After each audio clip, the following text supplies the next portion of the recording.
Salut les dryades! Aujourd'hui nous allons plonger dans l'univers fascinant du rouge-gorge familier, ou Erychnacus rubecula, un oiseau au charme incontestable. Arborant une poitrine d'un roux flamboyant, le rouge-gorge nous séduit par son chant mélodieux et ses comportements surprenants. Cette couleur de poitrine vive contraste souvent avec le brun du dos et de la tête, ce qui rend le rouge-gorge facile à identifier, même à distance. Le rouge-gorge appartient à la famille des turdidés, qui comprend les oiseaux comme les merles et les grives.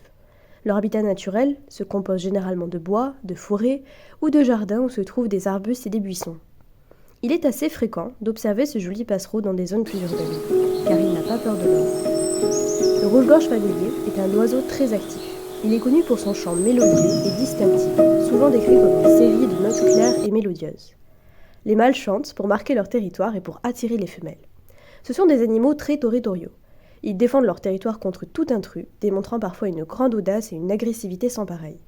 Rapides et très protecteurs envers leur nid, ils s'élancent de branche en branche pour intimider leurs adversaires, y compris les chats et autres prédateurs. Les rouges-gorges sont des oiseaux insectivores. Ils passent beaucoup de temps à chercher de la nourriture.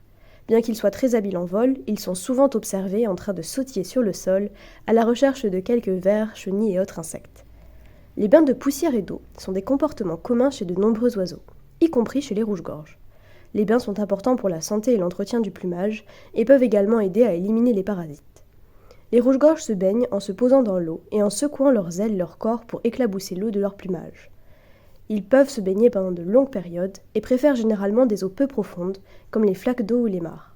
Enfin, contrairement à de nombreux autres oiseaux, le rouge-gorge est un solitaire peu sociable avec ses congénères. On ne le voit jamais en groupe. C'est seulement pendant la période de nidification que le rouge-gorge vit en couple. Voilà, maintenant tu sais tout sur le rouge-gorge. Nous espérons que cette vidéo t'a plu. Enregistre